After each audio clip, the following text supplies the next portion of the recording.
Greetings everyone. My name is Prawinda Putri Anzari. I am from Universitas Negeri Malang Communication Department.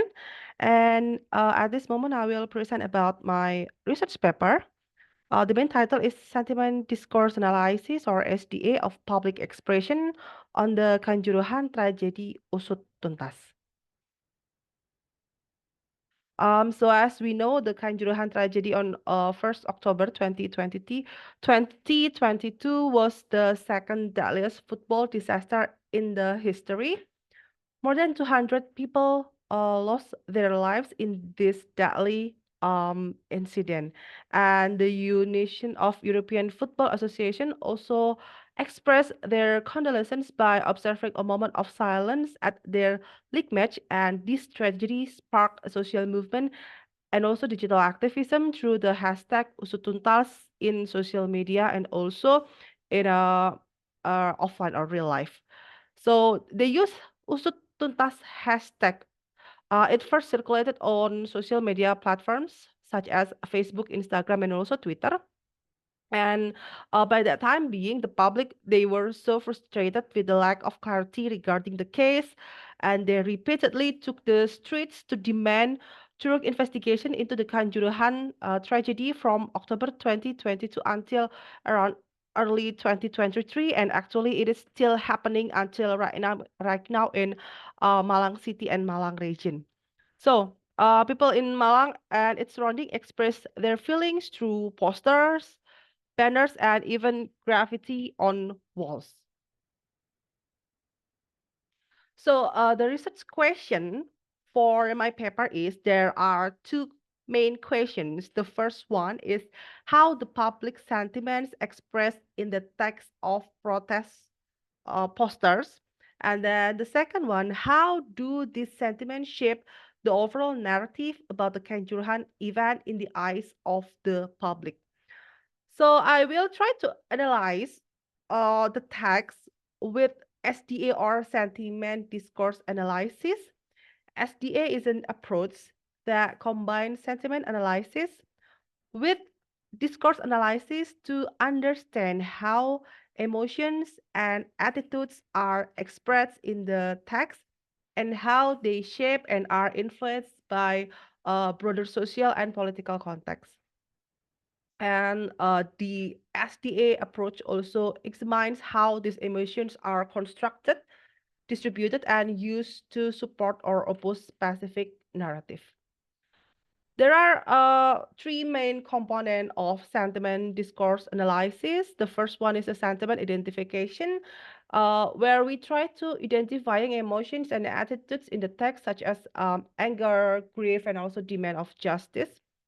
And also the discourse analysis is analyzing how the text communicates and represents sentiments within specific social and political context.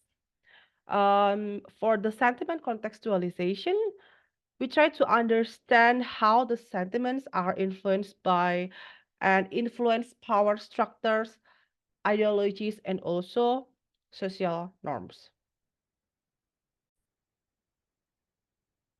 And for the methodology itself, uh, the first step that we did is doing the data collection.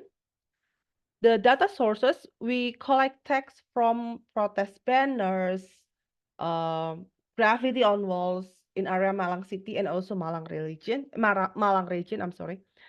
And from February to April 2023, around 2 months, we collected 362 kinds of text from on the street, on the wall, on the poster. We collected it, especially when the public went to the streets for a strike. Yeah, we also tried to document that.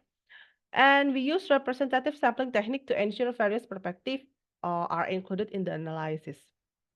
For the sentiment identification, we categorize it into three kind of emotion, such as anger, grief, and also demands for justice. And then we did the discourse analysis. We try to analyze the content analysis by identifying themes and patterns in the text that represent sentiments. We try to connect it with social and political context and analyze how the text relate to the specific social and political context of the time. For the sentiment collectivization, with the power structure, we try to analyze how the sentiments reflect or challenge existing power structure. For ideology and social norms, we examine how ideologies and social norms influence and are influenced by the expressed sentiments. And for the data interpretation, we use integration of findings such as integrate findings from sentiment and discourse analysis to provide the comprehensive understanding how emotions and attitudes are expressed and shape the event narrative. For the validation of findings, we triangulate data with other sources and conduct participant interview to validate research results. For the research itself, from 362 kind of text with almost 4,000 words, we have three kinds of distribution of emotion. So 40% of the text, they show anger emotion. The example of anger text is such as arrogancy aparat, hashtag usut tuntas, or arrogance of the authorities. And the other example is mereka membabi buta kawan kami di atas tribun dengan gas air mata tanpa memikirkan di sana ada siapa dan resikonya apa. Or they blindly attack our friends in the stands with tear gas without considering who was there and the risk involved. And for 35 percent from the text, it shows a grave emotion, such as tenang di tribun barumu saudaraku or rest in peace in your new stance. And also, aku gak apa-apa tapi saudaraku mati. My brother, I am okay, but my brother is dead. And for the 25%, they want justice demands. They were texts such as usut sampai tuntas or investigate truly, and also biar alam yang membalas. Let nature take revenge. So, for the contextual representation of sentiments, on the picture of the on the left, it's like the example from the picture that we took and we analyzed the text. The first picture, it shows anger text, and after we analyze it, it reflects a deep distrust and also condemnation of the police, highlighting perceived incompetence, brutality, and also systemic failure, which intensifies the community's outrage and calls for accountability, thereby challenging the legitimacy of the police force. Like at HEABR. Usually it's a shortened for all cops are bastard, um, policy bodoh, stupid police, and also usut tuntas. And for the second picture, semoga tenang di tribun barumu saudaraku, or rest in peace in your new stance. It's a grief text, express a profound sorrow and collective mourning, personalizing grief through familial loss and shared suffering, emphasizing that the tragedy was avoidable and unjust, and discovering the human cause of the tragedy and calling for empathy, solidarity, and re-evaluation of societal priorities towards compassionate government. This is only some example from 100 of texts that we have extracted. For the last one, um, we have bayar air mata kami dengan keadilan. You should repay our tears with justice. Malangku secat suara Tuhan menghancurkan yang batil. This text shows calls for thorough investigation and accountability,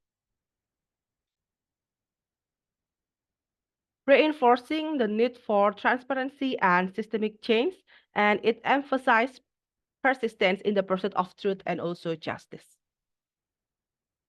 So for the integration of findings, the sentiments of anger are deeply rooted in the community's perception of systemic failure and brutality by law enforcement. This anger challenges existing power structures and demands accountability and reform with law enforcement agency, especially for with the Indonesia Football Federation and also the Arema club itself. The grief expressed in the text is profound and collective, emphasizing the emotional and human cost of the tragedy. The juxtaposition of tear gas with mother's tears, it's like underscore the tragedy emotional impact and calls for empathy and re-evaluation of societal priorities towards compassionate governance.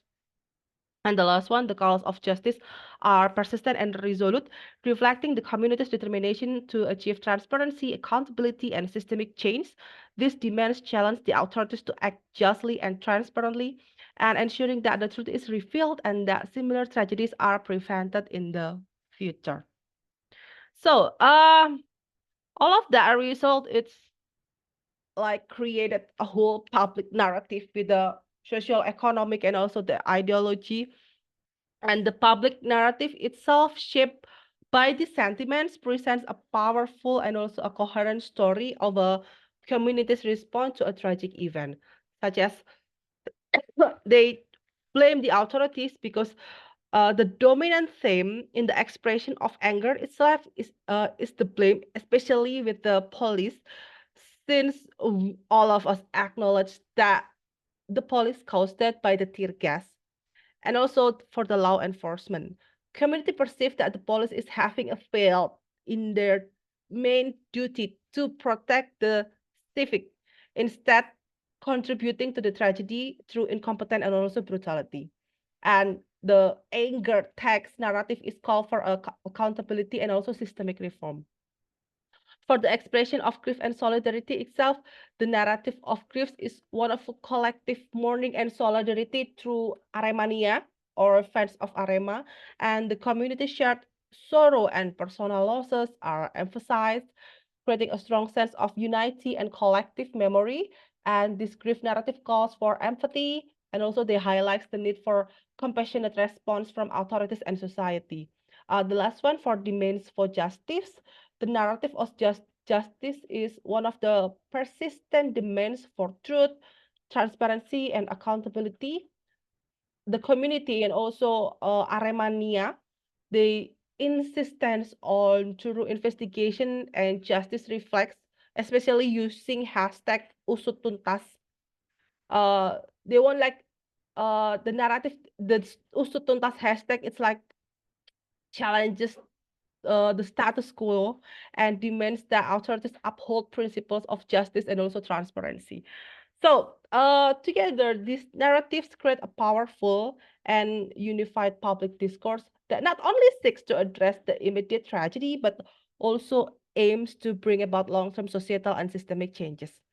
The integration of these findings underscores the complexity of public sentiment and the need for response that address both emotional and structural aspect of the tragedy. So, for the conclusion itself, sentiment discourse analysis or SDA of the Kanjuruhan tragedy, it reveals a deeply interconnected narrative of anger, grief, and demands for justice.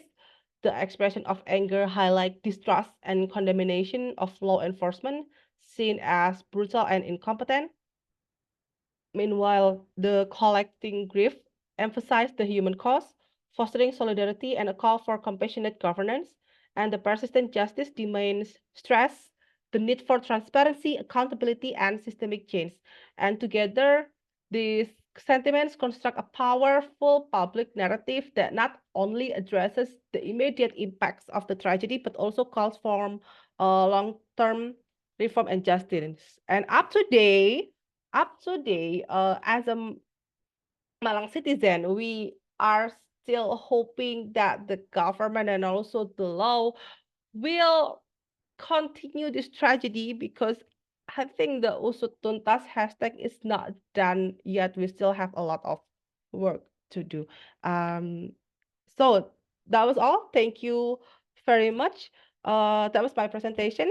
And this is my email and also my contact number. Thank you.